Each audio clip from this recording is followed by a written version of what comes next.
Hello dear students, welcome to Career Planet. Myself Dr. Arpita Ojha, your biology mentor। तो हम हमारे science का chapter 6 जो है लाइफ प्रोसेस वो डिस्कस कर रहे थे और हमने जो इतने सारे लेक्चर्स लिए हैं उन सब में हमने सारे लाइफ प्रोसेसेस को अच्छे से समझा था। तो अब हम चल रहे हैं क्वेश्चंस की तरफ। तो लाइफ प्रोसेस में क्या क्या क्वेश्चंस हैं जो पूछे जाते हैं हम देखते हैं। देखिए, तो फर्स्ट क्वेश्चन क्या है, What advantage over an aquatic organism does a terrestrial organism have with regard to obtain oxygen for respiration? तो क्या क्या एडवांटेजेस होते हैं, इसमें हमें कंपैरिजन करना है एक एक्वेटिक ऑर्गेनिज्म का एक टेरेस्ट्रियल ऑर्गेनिज्म से। ओके, आपको क्वेश्चन समझ में आया पहले?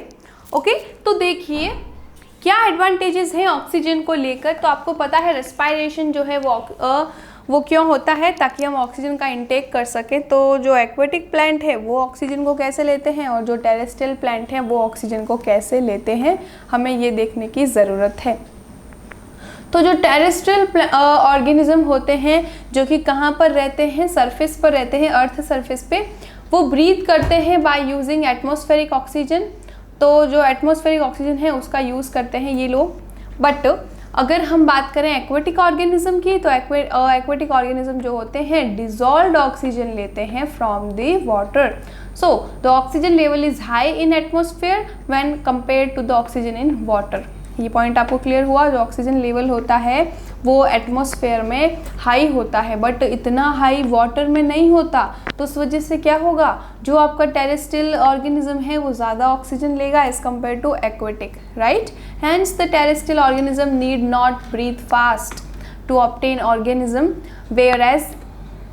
oxygen, whereas aquatic organism need to breathe faster to get required oxygen। Okay, तो यही रीज़न है कि ये जो हमारे टेरेस्ट्रियल ऑर्गेनिज्म हैं उनको ज़्यादा एडवांटेज मिलता है as compare to aquatic organism. I hope आपको पॉइंट क्लियर होगा। रेस्पायरेशन से टॉपिक पूछा गया है और इस टॉपिक में हमें क्या डिस्कस करना है कि कौन सा ऑर्गेनिज्म को ज़्यादा जो है फास्ट ब्रीदिंग करनी पड़ती है to obtain required amount of oxygen.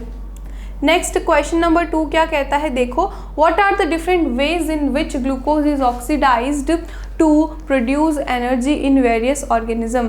Okay, तो देखो जो हमारा ग्लूकोज है, आपको पता है ग्लूकोज क्या है, सिंपल एब्जॉर्बेबल फॉर्म है हमारे डाइजेस्टिव सिस्टम से जो फूड डाइजेस्ट होता है उसकी। ओके, तो जो भी हम फूड लेते हैं वो जनरली ग्लूकोज में कन्वर्ट होता है। अब इस ग्लूकोज का ऑक्सीडेशन होगा या जो ग्लूकोज है इसको कंज्यूम किया जाएगा ताकि एनर्जी को प्रोड्यूस किया जा सके। तो इसके लिए क्या है, in cytoplasm glucose is first broken down into the 3 carbon compound and this compound is known as pyruvate। तो अब ग्लूकोज को पायरुवेट में कन्वर्ट कर दिया जाता है। अब इस पायरुवेट का क्या होता है, इससे एनर्जी निकलती है।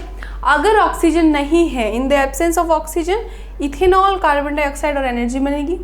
ओके, लैक ऑफ ऑक्सीजन, कम है oxygen in the muscle cell, कभी होता है मसल की एक्टिविटी ज़्यादा हो जाती है, इतनी ऑक्सीजन मिल नहीं पाती, ऐसा हमने पहले वीडियोज़ में भी देखा था।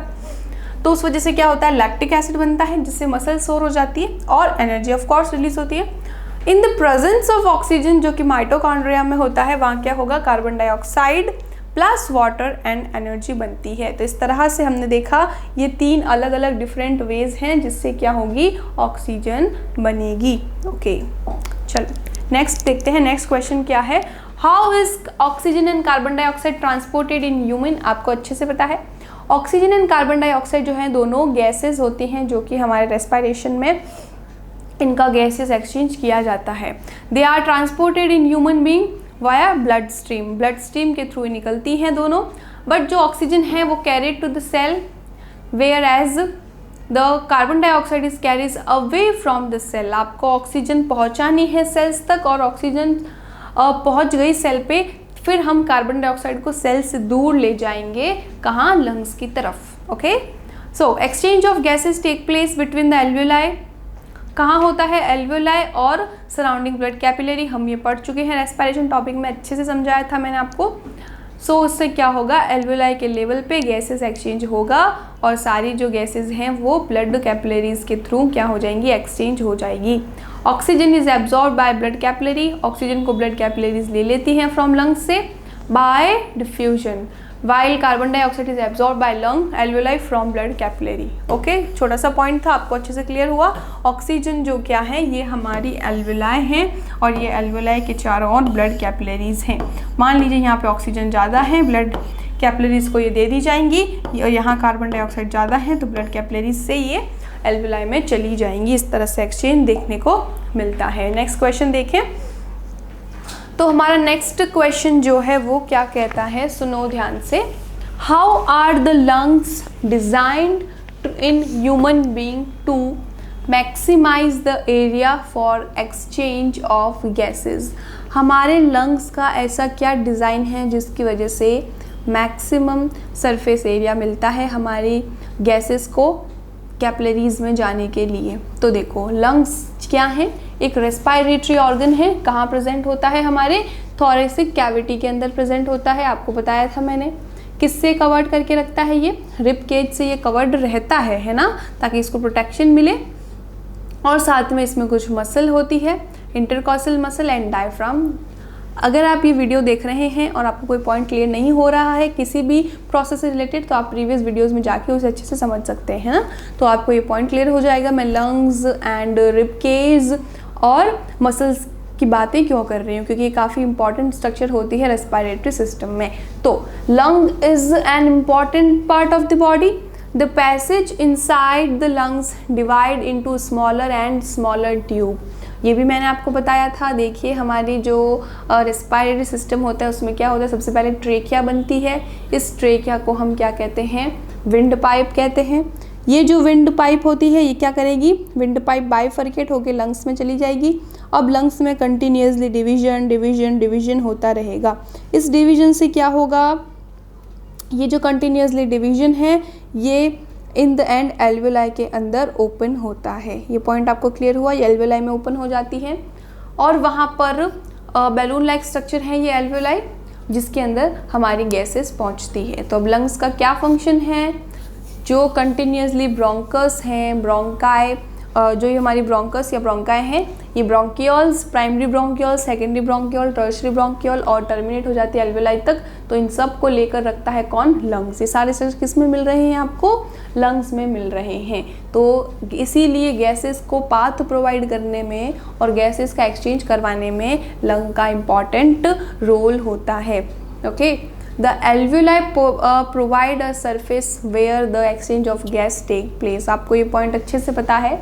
जो लास्ट टर्मिनेट पॉइंट होता है जिसपे एल्वेलाई होती है बलून लाइक स्ट्रक्चर, इसके अंदर क्या होगा, रेस्पिरेशन का जो गैसेस एक्सचेंज स्टेप है वो होगा। गैसेस का एक्सचेंज एल्वेलाई के सरफेस पर होगा। The wall of alveoli usually contain an extensive network of blood cell. इन्हीं एल्वेलाई के चारों ओर इनकी ही वॉल पर लगी होती हैं ब्लड वेसल, ताकि सीधा जो गैसेस हैं वो ब्लड में चली जाएं। Okay, we know that when we breathe, जब हम ब्रीदिंग करते हैं, we lift up our ribs. हमारी लिप्स, मैंने आपको बताया था, एक्सपैंड होती है और जो डोम शेप का डायफ्राम है वो फ्लैट हो जाता है। And chest cavity becomes larger, और चेस्ट कैविटी लार्जर हो जाती है। दिस एक्शन की वजह से क्या होगा, because of this action air is sucked into the lungs. Air जो है लंग्स में चली जाती हैं एंड फिल्स द एक्सपांडेड एल्वेलाई, और एल्वेलाई के अंदर फिल हो जाती है। यही रीज़न है, एल्वेलाई को फिल करना था ताकि गैसेस एक्सचेंज हो। उसके लिए हमने क्या किया, थोरेसिक कैविटी का वॉल्यूम इंक्रीज़ किया।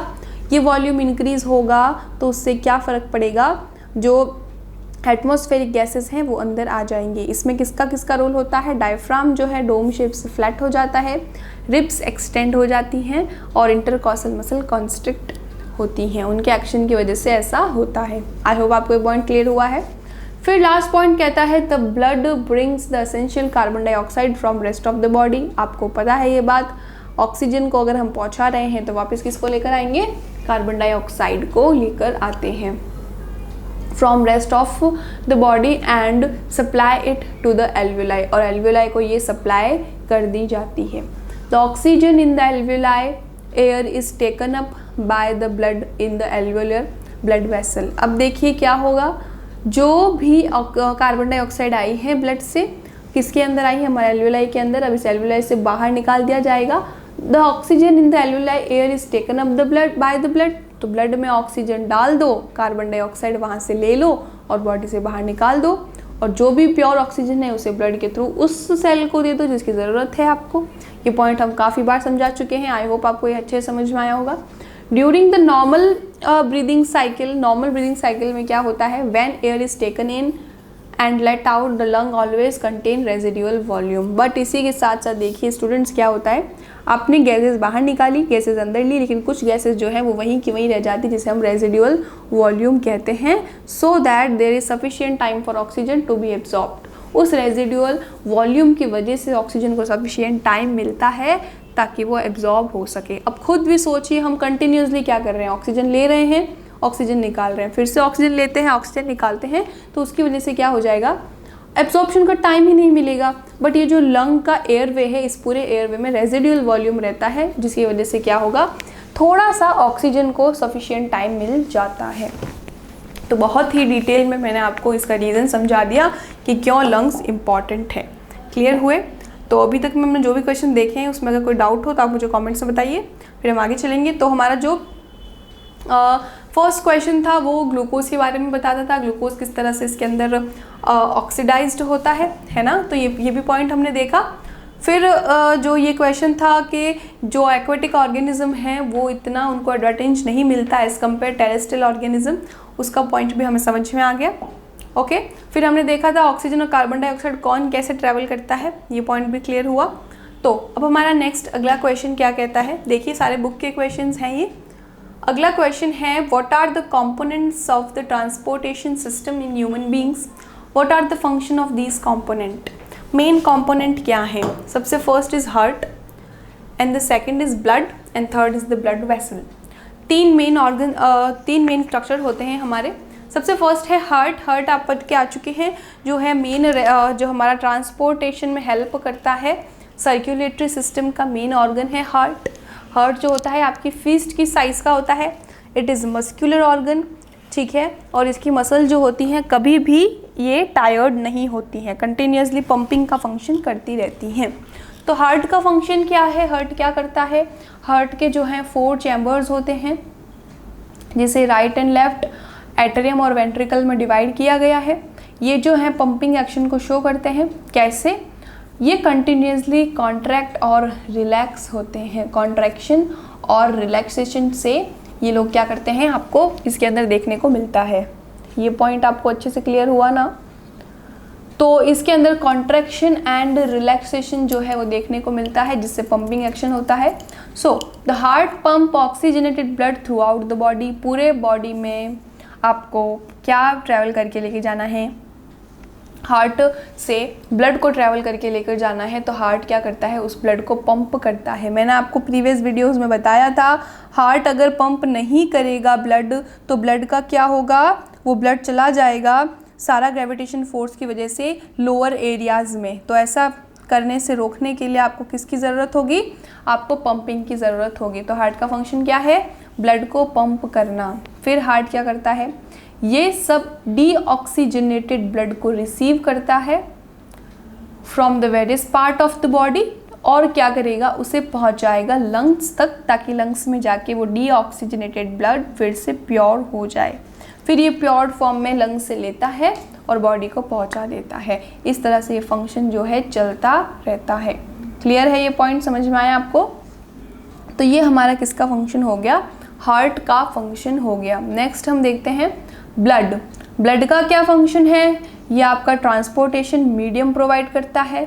किसको ट्रांसपोर्ट करता है, oxygen, nutrients, carbon dioxide and nitrogenous waste को क्या करता है, ये ट्रांसपोर्ट करता है। Last is blood vessel.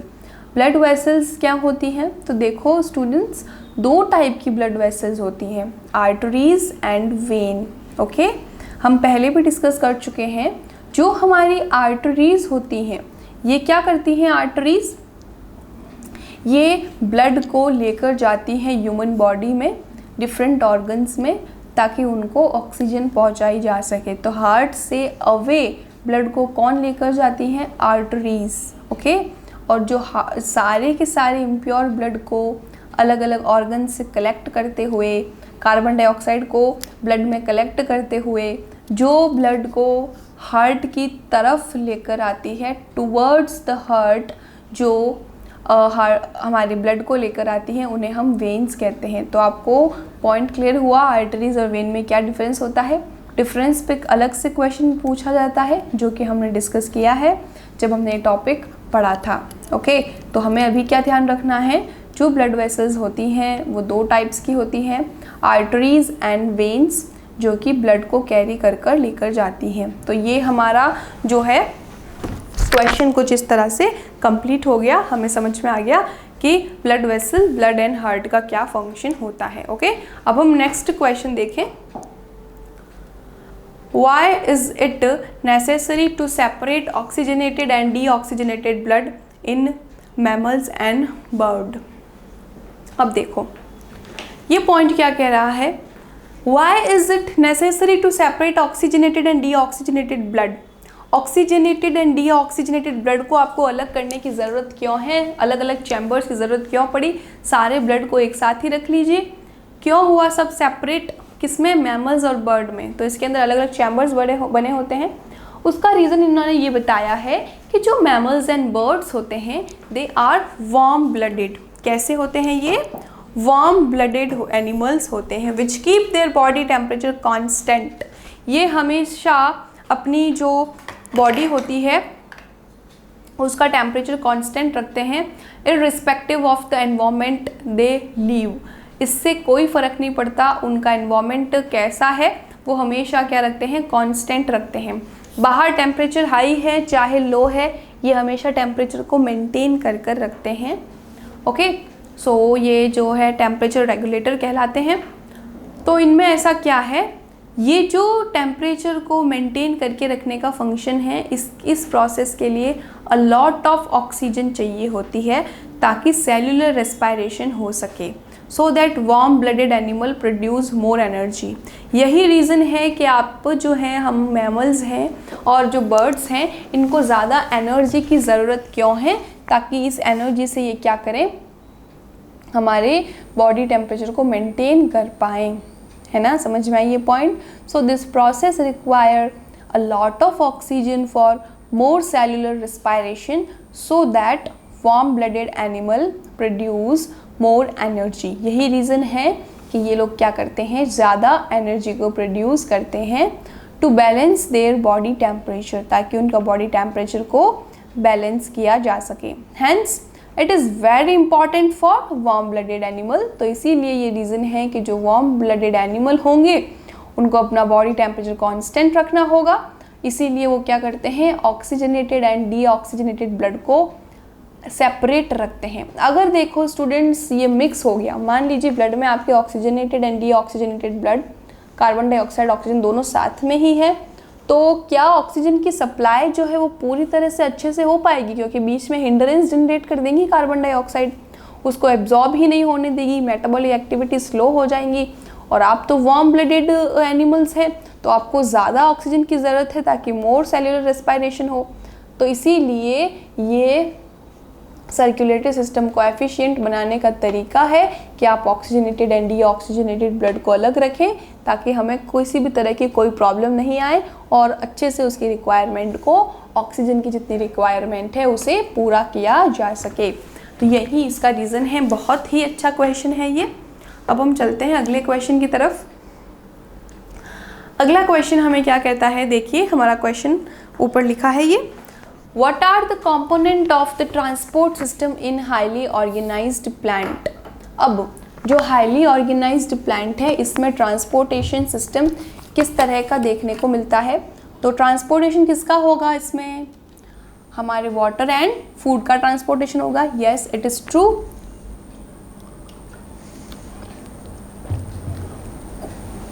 तो देखिए क्या होता है, there are two types of conducting tissue. हमारे प्लांट में हम बढ़ चुके हैं, दो टाइप के कंडक्टिंग टिश्यूज़ होते हैं। दो टिश्यूज़ कौन कौन से होते हैं हाईली ऑर्गेनाइज्ड प्लांट में, जाइलम एंड फ्लोएम। ओके, तो first is xylem, the second is phloem, जो कि ट्रांसपोर्टेशन सिस्टम बनाते हैं। इनका फंक्शन क्या है, हार्ट को, मिनरल्स को, वाटर को, मिनरल्स को और फूड को क्या करना, ट्रांसपोर्टेशन करवाना। ये पॉइंट क्लियर है। So the xylem conduct water and minerals from root to rest of the plant body. Xylem का फंक्शन क्या होगा, ये क्या करेगा, वाटर एंड मिनरल्स को क्या है, रूट से लेकर जाएगा कहाँ पर, बॉडी के दूसरे पार्ट्स की तरफ। सिमिलरली तो फ्लोएम क्या करेगा, ये किसका ट्रांसपोर्टेशन कराएगा, फूड मटेरियल का ट्रांसपोर्टेशन कराएगा। आपने ये डिटेल में बहुत अच्छे से पढ़ा है जब हमने ट्रांसलोकेशन टॉपिक पढ़ा था। तो फ्लोएम जो है फूड मटेरियल को लीव से सब पार्ट तक लेकर जाता है। जाइलम जो होता है यूनिडायरेक्शनल मोशन करता है, मोशन करवाता है। कैसे, वाटर सिर्फ सॉइल से, रूट से होते हुए ऊपर तक जाती है, बट जो फूड है ये बाई डायरेक्शनल होता है। फूड का जो ट्रांसपोर्टेशन है वो कैसा होता है, बाई डायरेक्शनल होता है, दोनों डायरेक्शन में होता है, ताकि सारे पार्ट को जिसको फूड की ज़रूरत है उसे वो प्रोवाइड किया जा सके। अगला, तो इस तरह से हमें ये क्लियर हो गया कि क्या क्या कंपोनेंट है मेनली ट्रांसपोर्टेशन सिस्टम के। तो जाइलम एंड फ्लोएम है। इसमें जाइलम और फ्लोएम में अलग से डिफरेंस पूछा जाए आप बता सकते हैं। सारा डिफरेंस इनके कंपोनेंट में था। फ्लोएम के कंपोनेंट अलग थे, उसमें सीव ट्यूब्स प्रेजेंट थी। जाइलम के अलग थे, उसमें ट्रिकेट्स प्रेजेंट थी। और भी काफ़ी कुछ डिफरेंसेस जो हैं इसमें देखने को मिलते हैं। हमने काफ़ी अच्छे से इसको एक्सप्लेन कर लिया था। अब देखिए जो हमारा नेक्स्ट क्वेश्चन है, how are the water and mineral transported in plant. अब और डिटेल में समझाइए कि सिर्फ वाटर एंड मिनरल्स को किस तरह से ट्रांसपोर्ट किया जाता है। तो इससे पहले क्वेश्चंस में हमने देख लिया कि जो हमारे वाटर एंड जो वाटर के साथ जो मिनरल्स हैं, इसको ट्रांसपोर्टेशन के लिए हमें जाइलम टिश्यू की ज़रूरत होती है। तो अब हम इसके आगे पढ़ते हैं। तो जाइलम जो है, जाइलम के कुछ पार्ट हैं, tracheid and vessels of root, stem and leaves are interconnected to form a continuous system. तो जाइलम के जो ट्रेकिड हैं और जो वेसल्स हैं, जो कहाँ कहाँ प्रेजेंट होती हैं, रूट, स्टेम एंड लीव्स में प्रेजेंट होती हैं, ये आपस में क्या रहती हैं, इंटरकनेक्टेड रहती हैं। ओके, तो जब ये इंटरकनेक्टेड रहेंगी तो क्या होगा, इनका एक कंटिन्यूस सिस्टम बन जाएगा। तो देखो जाइलम के अंदर क्या होगा, सारा सॉइल से मान लीजिए वाटर आया और वाटर का एक ब्लॉक बन गया। इस वाटर के ब्लॉक को फोर्सेस की हेल्प से, हमने अलग अलग फोर्सेस पढ़े थे, ऑस्मोटिक प्रेशर पढ़ा था, ट्रांसपिरेशन पढ़ा था, तो और हमने adhesion, cohesion and surface tension पढ़ा था, कैपिलरी एक्शन पढ़ा था। ये सब टॉपिक हमने देखे हैं। इन सब की हेल्प से वाटर के कॉलम्स ऊपर की तरफ चलने लगते हैं और एक कंटिन्यूस सिस्टम बन जाता है। ओके, तो ये आपको पॉइंट क्लियर हुआ। Transpiration create a suction pressure, मैंने आपको अभी जस्ट बताया है। ट्रांसपिरेशन की हेल्प से ही वाटर कॉलम ऊपर बढ़ता रहता है। ओके, सरफेस टेंशन की वजह से वाटर कॉलम बनता है और ऊपर क्यों जा रहा है, क्योंकि उसके ऊपर एक पुल लग रहा है। किसकी वजह से पुल लग रहा है, ट्रांसपिरेशन की वजह से इसके ऊपर एक पुल लग रहा है। ओके, तो transpiration create a suction pressure which force water into xylem, जिसकी वजह से क्या होगा, वाटर जाइलम की रूट्स, जो जाइलम की सेल्स हैं उसके अंदर एंटर कर जाएगा। कहाँ प्रेजेंट है ये जाइलम की सेल्स, रूट में प्रेजेंट है, यही रीज़न है। तो अब आपको ये पॉइंट क्लियर हुआ कि रूट में एब्जॉर्प्शन कैसे होता है। उसका रीज़न ये है, ऊपर से ट्रांसपिरेशन का फोर्स लग रहा है, तो रूट की जो सेल्स हैं वो वाटर को सीधा अंदर ले लेती हैं और ये जाइलम की सेल्स होती हैं जो वाटर को एब्जॉर्ब कर रही होती है। तो इस तरह से हमारा जो रूट होती है उसमें एब्जॉर्प्शन देखने को मिलता है। पॉइंट क्लियर है आपको। ओके, तो नेक्स्ट लाइन देखें इसकी फिर। After this there will be a steady movement of water, उसके बाद वाटर का स्टेडी मूवमेंट चलेगा। कैसे डायरेक्शन, यूनि डायरेक्शनल मूवमेंट इसके अंदर हम देखने को मिलेगा। Of the water from the root xylem to all parts of the plant body. तो कहाँ से होगा, ये हमारा जो मूवमेंट है ये रूट से होते हुए, रूट का जो जाइलम पार्ट है उससे होते हुए प्लांट्स के दूसरे सारे पार्ट तक पहुँचता रहता है through conducting interconnected water conducting channel. Water conducting channel के थ्रू ये कंटिन्यूसली चलता है। तो इस तरह से आपने किसका ट्रांसपोर्टेशन देखा, अभी वाटर एंड मिनरल्स का ट्रांसपोर्टेशन देखा। अब हम नेक्स्ट ट्रांसपोर्टेशन की तरफ चलते हैं। How is food transported in plant, food किस तरह से ट्रांसपोर्ट होता है। तो फूड के लिए फ्लोएम की ज़रूरत होगी। तो food is transported in plants by special organ called as phloem. Phloem से ये ट्रांसपोर्ट होता है। Phloem transport food material from leaf to different part of the body. तो बस इसका रीज़न देखिए, ये बाय डायरेक्शनल होता है क्योंकि ये फूड को लेकर आया है कहाँ से, फूड मटेरियल को लीफ से लेकर आया है, कहाँ पर लेकर आया है, different part of the plant body तक, ताकि सबको क्या हो, फूड की रिक्वायरमेंट कंप्लीट करवाई जा सके। Clear? Okay. So the transportation of food in phloem is achieved by expenditure of energy from ATP. तो अब ये जो ट्रांसपोर्टेशन है of food in phloem is achieved by energy. अगर आपने इसके अंदर एनर्जी का यूज़ नहीं किया तो ये प्रोसेस नहीं हो पाएगा। तो जो फूड है इसका transportation is an active process. कभी भी आप एक्टिव प्रोसेस वर्ड का नाम सुने आप समझ लेना वहाँ पर हमने किसको यूज़ किया है, वहाँ पर हमने एनर्जी को यूज़ किया है। ओके, क्लियर है ये पॉइंट? तो एनर्जी जहाँ पे यूज़ होती है वो एक एक्टिव प्रोसेस कहलाता है। This increases osmotic pressure in the tissue causing water to move. उसकी वजह से क्या हो जाएगा, ऑस्मोटिक प्रेशर बढ़ जाएगा और ऑस्मोटिक प्रेशर के बढ़ने की वजह से वाटर मूव करेगा। किस तरह से वाटर का मूवमेंट हुआ, कैसे फ्लोएम पर लोडिंग हुई हमारे फूड की और कैसे फ्लोएम ने उसको ट्रांसपोर्ट किया, कैसे अनलोडिंग हुई, इसका डिटेल डिस्कशन हम पहले भी इसके अंदर कर चुके हैं, है ना।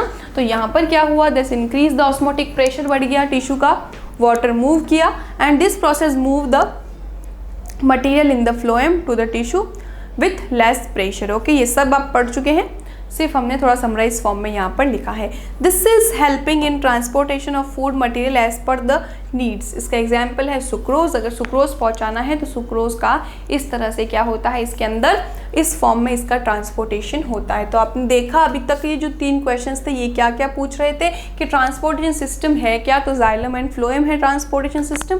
किसका करते हैं, तो जाइलम का हमने अलग से पढ़ा। वाटर और मिनरल्स का किस वे से करते हैं, क्या क्या चाहिए, ट्रांसपिरेशन पुल और क्या क्या चाहिए, इसके अंदर आपको ऑस्मोटिक प्रेशर चाहिए ताकि जो वाटर है उसको यूनिडायरेक्शनली ऊपर पहुंचा दिया जाए। फिर हमने फूड का देखा, तो फूड के लिए फ्लोएम चाहिए, फ्लोएम का लोडिंग एंड अनलोडिंग प्रोसेस होता है। इसके अंदर आपको जाइलम के वाटर की भी ज़रूरत होती है ताकि वाटर के मूव से ऑस्मोलैरिटी थोड़ा चेंज हो और ऑस्मोटिक प्रेशर की वजह से लोडिंग एंड अनलोडिंग हो हमारे सुक्रोज का या फिर किसी भी तरह के फूड का। तो इस तरह का ये पूरा डिस्कशन इसके अंदर होता है। ओके, फिर हमने मैमल्स और बर्ड का देख लिया, ऑक्सीजनेटेड, डीऑक्सीजनेटेड। ओके, फिर हम नेक्स्ट क्वेश्चन पे चलते हैं। नेक्स्ट क्वेश्चन क्या है, what are the methods used by plants to get rid of excretory product. Excretory product जो हैं उससे जो हमारे प्लांट बॉडी से बाहर निकालने के लिए क्या क्या अलग अलग मेथड्स हैं प्लांट्स के पास। तो देखो, plants get rid of excess water by transpiration. अगर प्लांट के पास एक्सेस वाटर है तो एक्सेस वाटर से कैसे रिलीज हो जाएगा, वो ट्रांसपिरेशन की हेल्प से। स्टोमेटा से जो है हमारे वाटर वेपर निकलेगी जिसे हम क्या कहते हैं, ट्रांसपिरेशन कहते हैं। और ये वाटर वेपर क्या करेंगी, सारा प्लांट बॉडी से बाहर निकल जाएंगी। उसकी वजह से क्या हो जाएगा, वहाँ पे वाटर लॉस हो जाएगा और एक्सेस वाटर से गेट रिड हो जाएगा हमारा प्लांट। तो हमारा फर्स्ट पॉइंट हो गया water. Second, for other waste product, दूसरे वेस्ट प्रोडक्ट के लिए क्या होता है, plant use the fact that the many of their tissue consist of dead cell.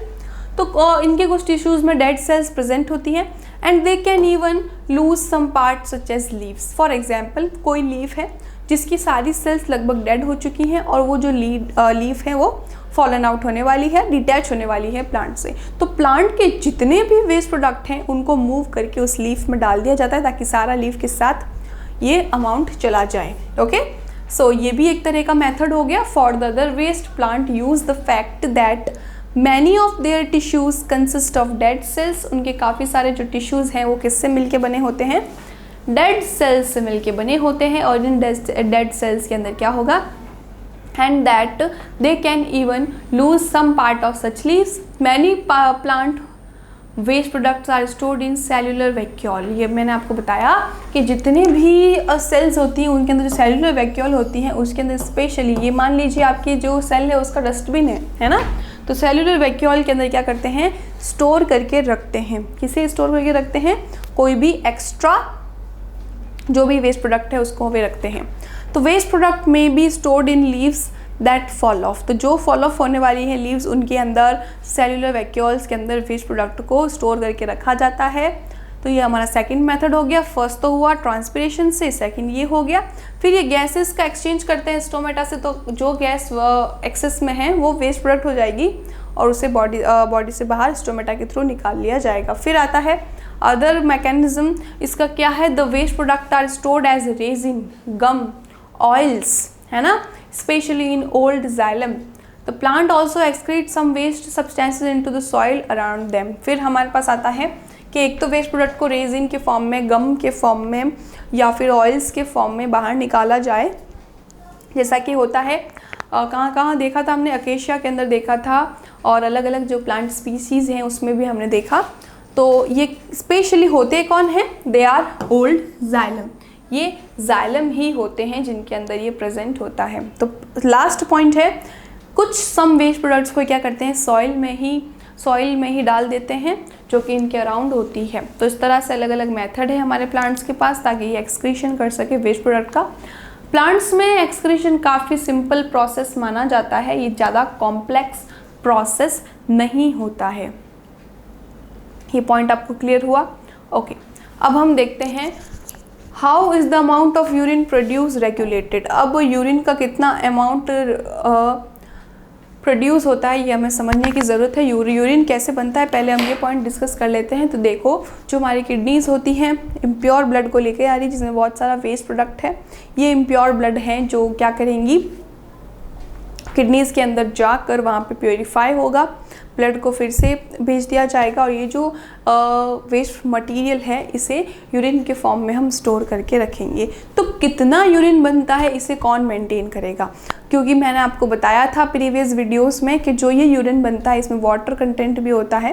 Water content ज़्यादा हो गया तो बॉडी से वाटर का लॉस हो जाएगा और कंसंट्रेशन जो होगा वो भी इसका कम हो जाएगा, यूरिन काफ़ी डाइल्यूट फॉर्म में रहेगा। तो यूरिन को डाइल्यूट करना, कॉन्सेंट्रेट करना, ये सब किस पे डिपेंड करता है उसे हम समझते हैं। कैसे समझेंगे, देखो, the amount of urine produced depends on the amount of excess water. अगर आपकी बॉडी में एक्सेस वाटर ज़्यादा है तो आपको डिहाइड्रेशन तो होने वाला है नहीं, तो इस एक्सेस वाटर को बॉडी से बाहर निकालने के लिए अब आप क्या करेंगे, यूरिन के साथ निकालेंगे। तो यूरिन डाइल्यूट फॉर्म में हो गया, वाटर कंटेंट बढ़ गया, फ्लूइड का वॉल्यूम बढ़ गया, इस तरह से ये अपनी बॉडी से निकलता है। And dissolved waste present in the body, excess water भी हो सकता है या कोई डिजॉल्व्ड कंडीशन में मान लीजिए कोई वेस्ट प्रोडक्ट हो तो वो भी यूं का यूं बॉडी से बाहर निकलता है इन द यूरिन। ओके, किसी भी तरह का हो सकता है, बट वो डिजॉल्व्ड कंडीशन में है तो उसे वाटर की ज़रूरत नहीं है, वो ऐसे ही बाहर निकल जाता है with the help of urine. Okay,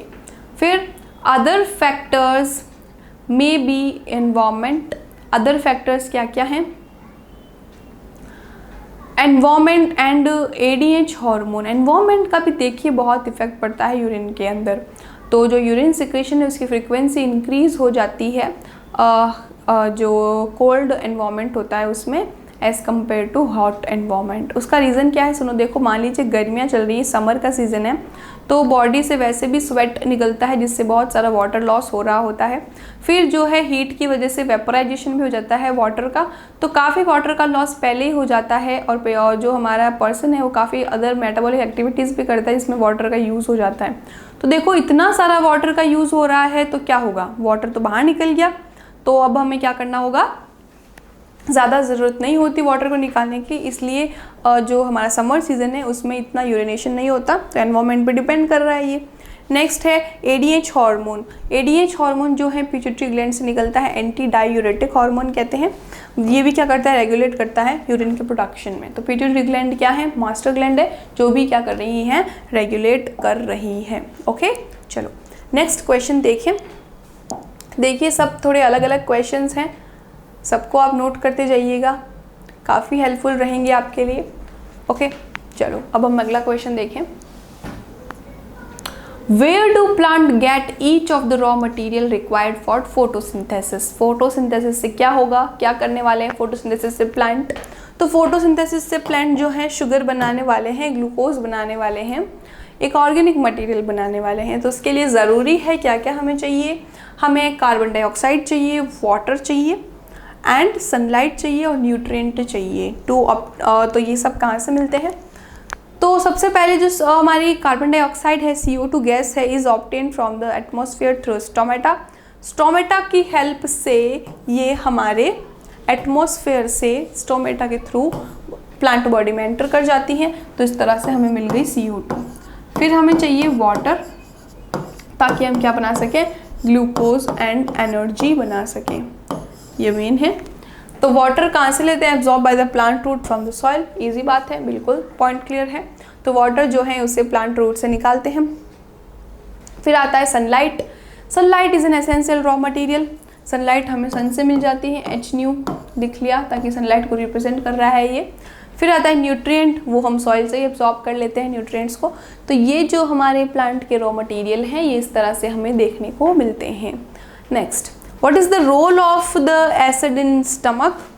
acid का क्या रोल होता है स्टमक में, तो देखिए, HCl present in the stomach dissolve food particle.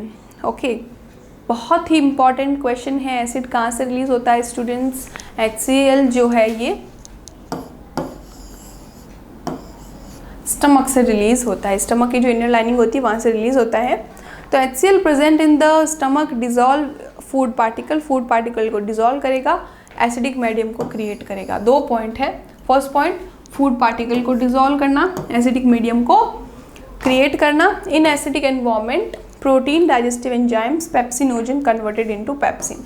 Third point को आप ऐसे लिखेंगे कि जो हमारा HCl होता है वो एंजाइम्स को एक्टिवेट करता है, उसको प्री फॉर्म से उसकी ओरिजिनल फॉर्म में कन्वर्ट करता है। तो यही देखा हमने, पेप्सिनोजन को पेप्सिन में कन्वर्ट कर दिया, इनएक्टिव फॉर्म को एक्टिव फॉर्म के अंदर इसने कन्वर्ट कर दिया। इसका थर्ड फंक्शन हो गया। HCl in the stomach also act as protective barrier against the many disease causing pathogen. तो क्या है ये हम पहले पढ़ चुके हैं। जो हमारे पैथोजन आ रहे हैं फूड के साथ अंदर, HCl को किल करेगा, एसिडिक एनवायरनमेंट क्रिएट करेगा, साथ ही डिजॉल्व करेगा फूड पार्टिकल को और पेप्सिनोजन को पेप्सिन में कन्वर्ट करेगा ताकि एंजाइम को ये एक्टिवेट कर सकता है। इनके एक्टिवेशन का भी इसका फंक्शन होता है। तो ये है हमारे HCl के फंक्शन। अब हम अगला क्वेश्चन देखें। तो अगला क्वेश्चन क्या है, what is the function of digestive enzymes. Digestive enzyme के फंक्शन क्या है समझिए। Digestive enzyme break the complex food molecule. ये कॉम्प्लेक्स फूड मॉलिक्यूल्स को तोड़ते हैं इनटू सिंपलर वन, ताकि इजी एब्जॉर्बेबल फॉर्म आपको मिल सके। This will make the food absorption process easy and effective. अगर कॉम्प्लेक्स मॉलिक्यूल इजी मॉलिक्यूल में कन्वर्ट हो गए तो उस वजह से क्या हो जाएगा, फूड का एब्जॉर्प्शन जो है वो इजी हो जाएगा। Absorb food is transported to all parts of the body by blood. अब ये जो भी एब्जॉर्प्शन हुआ है फूड का, ये हम बहुत बार बता चुके हैं, ब्लड के थ्रू अलग अलग पार्ट में ट्रैवल कर दिया जाएगा। Clear? Okay. How is the small intestine design to absorb digestive food. Small intestine को किस तरह से डिज़ाइन किया गया है कि ये मैक्सिमम एब्जॉर्प्शन करे। तो देखो उसके लिए क्या होता है, जो हमारी स्मॉल इंटेस्टाइन होती है इनके अंदर हमें स्मॉल प्रोजेक्शंस देखने को मिलते हैं। क्या मिलते हैं? स्मॉल प्रोजेक्शंस देखने को मिलते हैं। ये फिंगर लाइक प्रोजेक्शन जो होते हैं इन्हें हम क्या कहते हैं, विलाय कहते हैं। This finger like structure is known as villi. कैसे ड्रॉ करके बताते हैं। ये हमारी स्मॉल इंटेस्टाइन की आउटर लेयरिंग, ये इनर लेयरिंग, और इनर लेयरिंग के अंदर क्या हो गया, फिंगर लाइक प्रोजेक्शंस कुछ इस तरह से आपको देखने को मिल रहे हैं। इन्हें हम क्या कहते हैं, विलाय। और विलाय पर छोटे छोटे माइक्रोविलाय प्रेजेंट होते हैं। तो इन विलाय और माइक्रोविलाय की वजह से देखिए स्टूडेंट्स क्या हुआ, सरफेस एरिया बहुत ज़्यादा इंक्रीज हो गया। सरफेस एरिया बहुत ज़्यादा बढ़ गया, दिख रहा है आपको। तो यही वजह है कि इसके अंदर मैक्सिमम एब्जॉर्प्शन देखने को मिलता है, क्योंकि ये सरफेस एरिया को बहुत ज़्यादा इंक्रीज करवा देती हैं। तो small intestine has small projection called as microvilli which increase the surface volume which make absorption more effective, जिसकी वजह से एब्जॉर्प्शन ज़्यादा से ज़्यादा होता है। Within the villi there are numerous blood vessel. Villi के साथ इसके अंदर बहुत सारी ब्लड वेसल होती हैं that absorb digested food and carry it to the blood stream. वो क्या करती हैं, विलाय जो होती है इनके अंदर बहुत सारी ब्लड वेसल्स मिलती हैं, सीधा वो क्या करेंगी, फूड को एब्जॉर्ब करके ब्लड स्ट्रीम में डाल देंगी। And blood transport food to each part of the body, और अलग अलग पार्ट तक पहुंचा दिया जाएगा। इजी प्रोसेस है, बस ये पॉइंट याद रखना विलाय एंड माइक्रोविलाय का, दैट्स इट। इसके अंदर इतना ही इसके अंदर पार्ट रहता है। तो आपको ये सारे के सारे क्वेश्चन समझ में आए किस तरह से हम ये क्वेश्चंस देखते हैं। तो देखो हमने कौन कौन से क्वेश्चंस इसके अंदर डिस्कस किए थे। हमने इसके अंदर देखा था कि क्या होता है, जो एक्वेटिक एंड टेरेस्ट्रियल ऑर्गेनिज्म होते हैं उनमें क्या डिफरेंस होता है रेस्पिरेशन से, और हमने ग्लूकोज के अलग अलग टाइप से क्या देखा, डाइजेशन देखा था। उसके बाद हमने देखा ऑक्सीजन एंड कार्बन डाइऑक्साइड का ट्रांसपोर्टेशन किस तरह से होता है। फिर हमने देखा लंग्स का क्या स्ट्रक्चर है कि लंग्स जो है एफिशिएंटली ये ऑक्सीजन को एक्सचेंज करवा पाते हैं कार्बन डाइऑक्साइड के साथ, और हमने एल्वियोलाई का रोल इसके अंदर पढ़ा था। ओके, फिर हमने अगला क्वेश्चन क्या देखा, हमने देखा heart, blood vessel and blood का क्या फंक्शन होता है। और फिर देखा जो मैमल्स एंड बर्ड हैं उनके अंदर ऑक्सीजनेटेड एंड डीऑक्सीजनेटेड ब्लड को डिफ्रेंशिएट किस तरह से हम कर सकते हैं। तो ये पॉइंट हमने डिस्कस किया। उसके बाद हमने अगला देखा कि जो इम्पॉर्टेंट कंपोनेंट है ट्रांसपोर्टेशन सिस्टम के वो क्या है। फिर हमने जाइलम का फंक्शन पढ़ा वाटर और मिनरल के ट्रांसपोर्टेशन में। फिर हमने फ्लोएम का फंक्शन पढ़ा फूड के ट्रांसपोर्टेशन में। हमने लोडिंग एंड अनलोडिंग प्रोसेस को भी इसके अंदर देखा था। ओके, ये पॉइंट क्लियर हुआ आपको।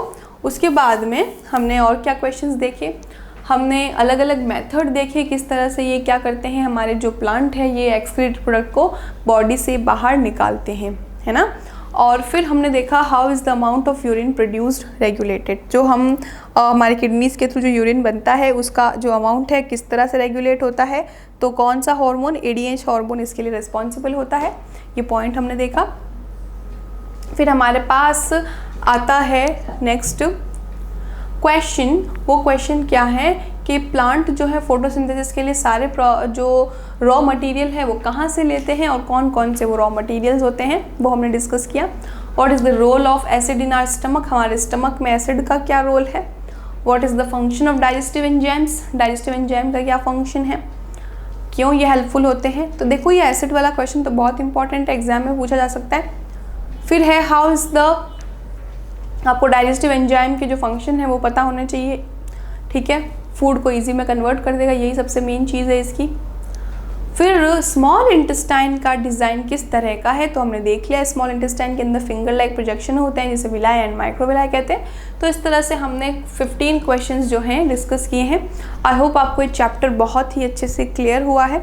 तो हमने जो लाइफ प्रोसेस चैप्टर है इसमें हमने लाइफ प्रोसेस क्या होता है, लाइफ प्रोसेस की डेफिनेशन क्या है, इसके अलग अलग स्टेजेस क्या हैं और एनिमल एंड प्लांट्स में ये किस तरह से वेरी करती हैं, ये हमने पढ़ा। हमने न्यूट्रिशन के बारे में देखा, न्यूट्रिशन क्या होता है, अलग अलग टाइप्स ऑफ न्यूट्रिशन क्या है, मोड ऑफ न्यूट्रिशन क्या है, ओके, किस तरह से कार्निवोर्स होते हैं, हर्बीवोर्स होते हैं, होलोजोइक न्यूट्रिशन क्या होता है, ये सब हमने न्यूट्रिशन के अंदर देखा था।